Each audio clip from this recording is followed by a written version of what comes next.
You have now entered the championship mindset.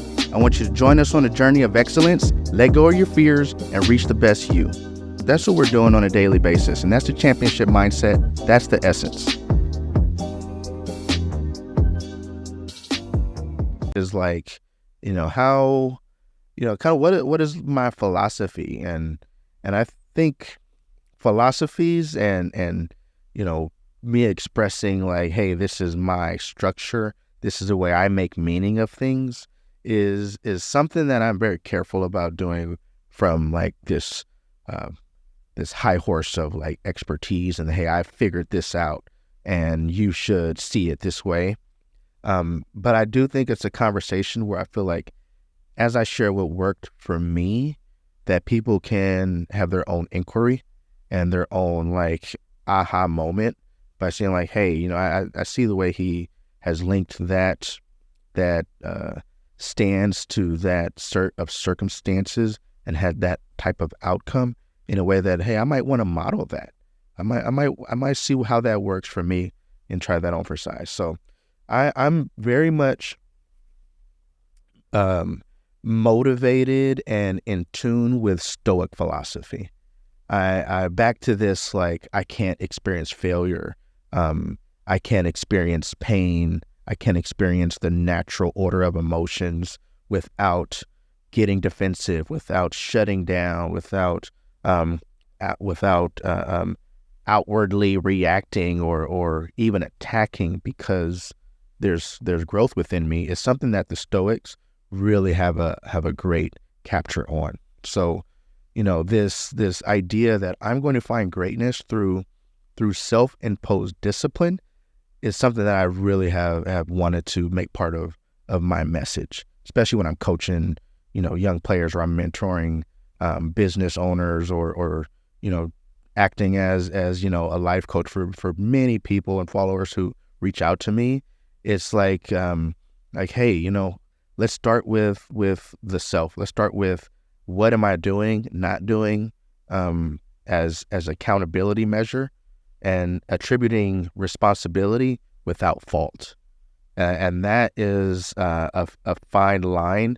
But as you expand that foundation where you can take responsibility for something without internalizing fault or having to be at fault in order to take responsibility for something that's impacting your happiness, is something that will empower you on levels large and small. So as you can take responsibility without fault, you can take action with clarity. You can make this linkage between, hey, I'm coming home every single day upset because of something that happened at work, not establishing boundaries, and it's impacting my relationship, and not putting that fault on your partner to deal with you at your lowest as an expectation, as opposed to dealing with your workplace, your transitions, with yourself, so that you can actually be your best for your partner. You can show love and service for your partner. Is that too much to ask, right? Are we constantly going to place the blame back to the analogy of the guy that's driving through traffic? Everybody's just following the rules, and he's mad at everybody but himself for being in a rush because he overslept, because he didn't prioritize his time. He's mad at everybody else because he left himself 5 minutes to get up and get dressed for work. He's late, but you know what? He can't look at himself. He's mad at everybody else who's at the red light. I think whether you like it or not, you have to adapt and incorporate a championship mindset into your life. You may want to say, why? I don't need it. I don't want to engage in the action. I choose not to play. And I really, talk about a philosophy that I really ascribe to as a life philosophy, is game theory. I mean, you have to understand the wisdom in looking at every single situation from a place of logical sets of inputs, an anticipation of how an action will have a reaction that either benefits you or doesn't benefit you. It's practical. It's not, it's not out of this world to say, hey, I'm not going to do this action because it's going to have a negative outcome. Hey, I'm going to engage in this, even though it's not, the most joyous thing, whether that be, putting in some work or taking in some input, sitting for a class, going back to school. I want to do, I have to do this thing in order to get what I want, but I don't want to do that necessary thing because I don't like it. I mean, how insane is that? How bizarre is that? So game theory is just thought that, hey, I have a goal. What are my pathways to that goal? How is this choice going to either help me or hurt me? And I do that on such a consistent level with any and all things that kind of cross my path towards on my journey, that I developed this ability to always make the best decision. It's that simple. Take game theory and apply it to your life. Make the best decision for the best outcome. Sometimes that might mean having a more realistic expectation. Sometimes that might mean, maybe my goal isn't to be shoulder to shoulder with my idol. Maybe it's to live the type of lifestyle that my mentor is showing me to, how to do. Hey, maybe I see that raise. I'm going to ask that person at work more questions. I'm going to listen more. Take the lessons of the Stoics. Through the discipline and the dedication and the work is the experience of joy at the other end. It's not on the front end. Unless you get to that next level, which is really where I'm trying to go in my own experience, is how do I experience joy in everyday activities? And you might think like that's crazy. Nobody can do that. But how many times do you see someone that just has a stressful, frustrating week? They hate their job. They come home tired and fatigued. So, they're not really experiencing that joy when they come home. So you're talking about stress from waking up to a job you don't like, to stress to going to sleep for, at the end of the day. And really, what did you do, for anybody else besides just say, hey, I'm tired. I need rest. You're burnt out. You're burnt out every day through the week. And then you say, hey, on the weekend, now I get to relax.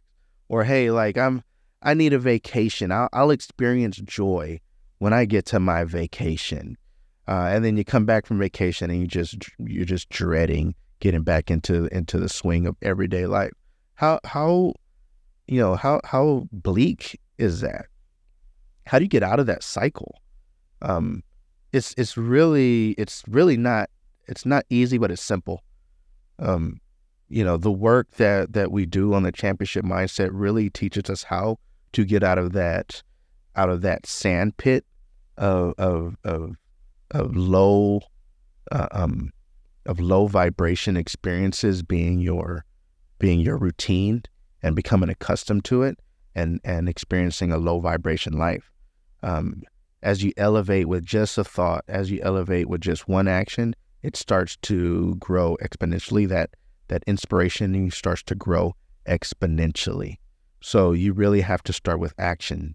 You have to, you got to wake up with that championship mindset. You got to accept that as a necessity. Okay, you cannot just say, I'm not going to play this game of growth. I'm just going to be 100% reactionary to my life and flow aimlessly and hope that I have success. Because you know what?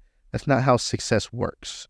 Success is not an accident. You don't find people that excel at things and achieve things that got there unintentionally. This has been our practice. People ask us, like, ask me, what did you guys do at Mayfair to win the championship this year, to win CIF? And the short answer is no complacency. No complacency. There's no room for it. If something is worth complaining about, it's worth doing something about. If you find something that is unendurable, then move. If you have to experience something in order to learn the lesson, then endure. Then endure and learn the lesson. Um, you know, the complaining really is counterproductive, and we've given ourselves this leeway to experience a feeling. Feelings are almost 100% reactionary, like involuntary. I am, stub my toe and my body experiences pain. Feelings are almost that type of link between your experience, your senses, your environment, your inputs, how people are treating you. You have this reaction to it that's completely unintentional, and for many people, they don't understand why they react the way they react to certain stimuli, and that's a problem. When you don't know why you're reacting a certain way, how can you be in control? If somebody can come into your workplace and upset you with a word or a dismissive gesture, microaggression, if you are going to be triggered every single day by someone else's actions, you are going to be in complete turmoil every single day.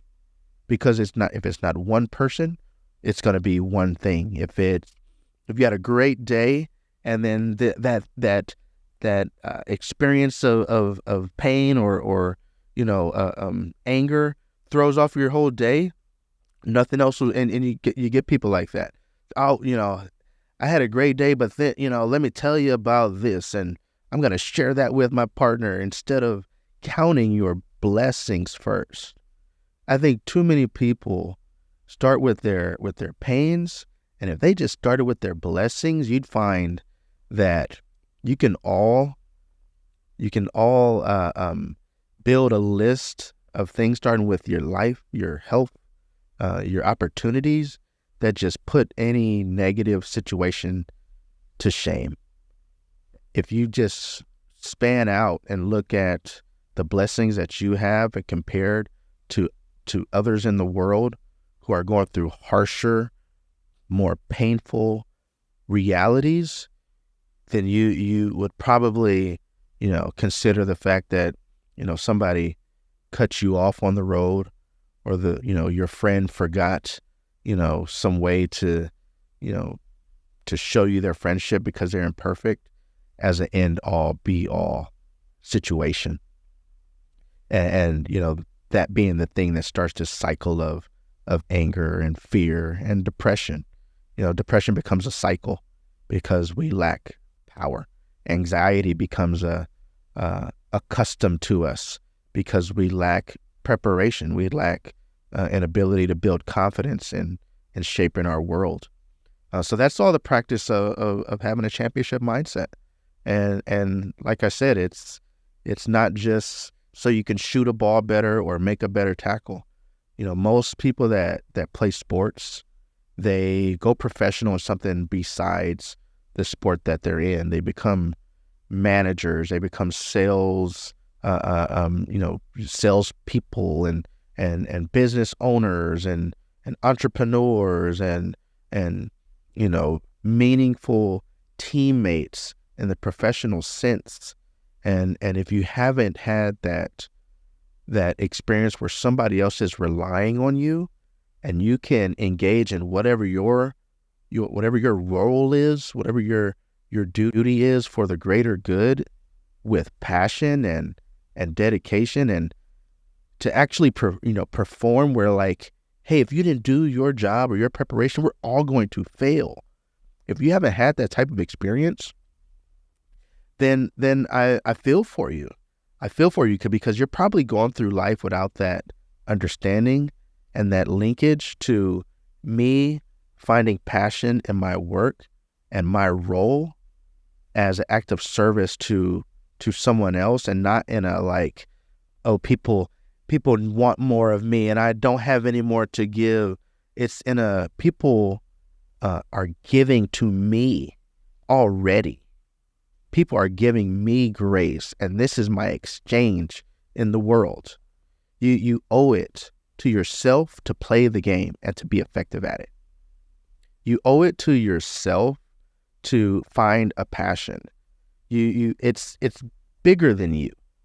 It's bigger than you. Think about how many people in your family, we allow ourselves to wake up with no commitment to the outside world, and the lack of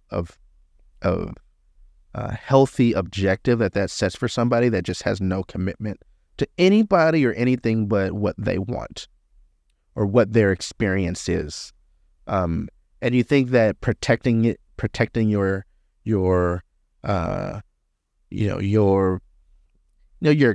bubble, your small bubble of comfort, you think that's your access, that's your path to happiness.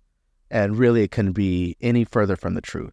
You have got to open up that bubble like we talked about. Open up that bubble of love and giving and service, because you are already the beneficiary of the same type of service in order to just be here.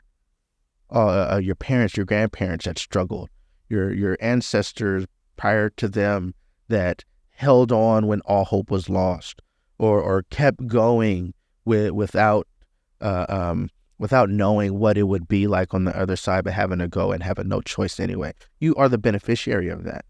And it's not meant to be a burden to say, hey, you got to wake up and check in. It's a gift. It's a gift to say, hey, you have the ability to improve this place, this dream that we all share.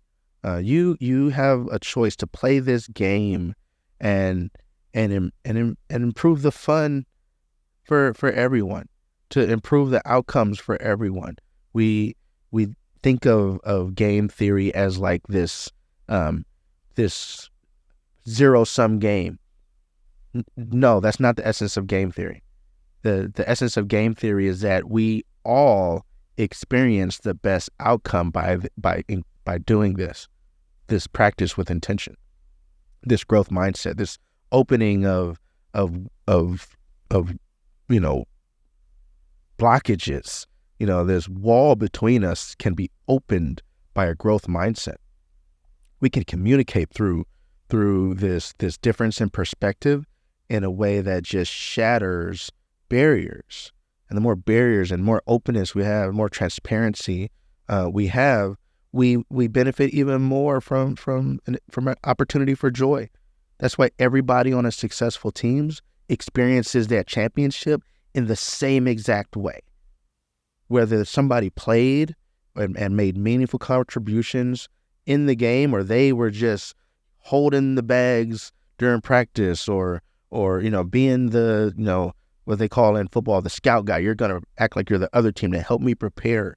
When we win the championship, everybody is hoisted. Everybody is communally involved at the same exact joy level, because it was a shared environment of pain. So we get that shared experience of pleasure. We get that shared experience of glory, and it was earned. Nothing like that. No championship level accolade is ever given. It's always earned. There's so many things that influence us in order to be and become like our makeup. Zen is definitely one of mine, and I think that's kind of my overarching measure of like how I'm going to approach something. Is it going to impact my Zen? Is it gonna throw me off in a way where I don't like, I lack control of my reaction, or I've lost my path in a way that like I'm not accustomed to. And like I said, people become comfortable in things that are detrimental to them with engagement in this practice of a championship mindset. You can become comfortable with change. You can become comfortable with growth. You become accustomed to being uncomfortable because, right on the other side of that work is more joy, more fulfillment. So, we're going to really dive into a lot of topics on this podcast. I want to thank you for joining me today. Ask questions. If you're having experiences out in the world and, you're having challenges, and you want to know how I would approach it, or if I've ever seen anything like that in my experience across education, sports, workplace interactions, entrepreneurship, publishing, or any number of things that I'm still learning from you guys. So, get in the chat, ask questions. Let me know what you're thinking, any feedback, reactions, or if any of these messages kind of hit home for you or sparked any conversation, that you're having. Share it with us so we can all learn together. And I appreciate you guys. Have a great day. Hey, you're now in the championship mindset. You can't escape it. Get in the chat, ask questions. And I appreciate you guys. Have a great day. Be your best self. Be a champion.